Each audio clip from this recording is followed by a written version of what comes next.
Pumalo sa mahigit 600 ang naitalang disgrasya sa iba't ibang bahagi ng bansa nitong holiday. Kabilang dyan, ang isang batang nasawi matapos mabundol at makaladkad ng motorsiklo. Nakatutok si John Consulta.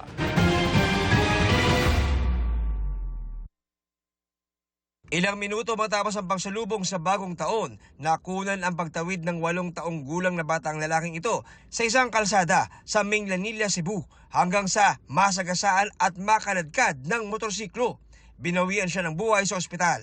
Ayon sa ina ng bata, hindi nila namalayang lumabas ng bahay ang anak. Kapag pagkulawa sir sa saon, sakit ka po. Arestado ang rider na sinampahan na ng kasong reckless imprudence resulting in homicide. Tumanggi siyang humarap sa media. Pero ayon sa pulisya, umamin ang suspect na nakainom. Dapat iniiwasan natin yung pagdadrive, lalo na pagkalasing at hindi na kaya, and extra careful.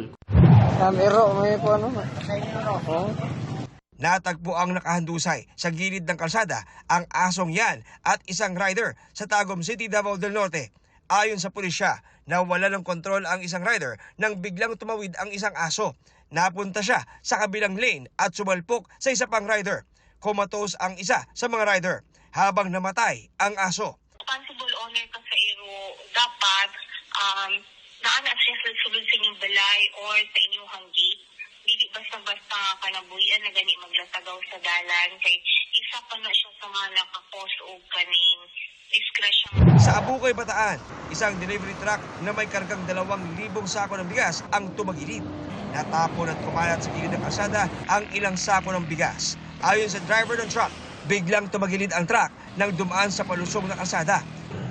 Hindi ko po alam bakit biglang tumumba na lang. Kaya, buti nga, walang na-disgrasyang tao. Nasaktan ang balikat ng driver habang nasugatan ang isa sa dalawa niyang pahinante.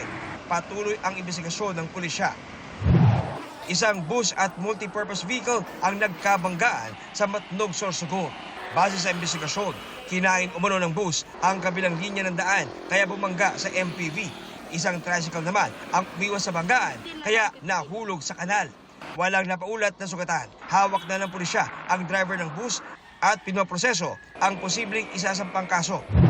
Sa datos ng Department of Health, mahigit 600 na ang mga disgrasya sa kalsada mula noong December 22 hanggang alas 6 ng umaga ngayong January 4. Paulit-ulit ding abiso ng mga otoridad sa mga motorista, gumamit ng safety accessories at huwag magmaneho ng lasing.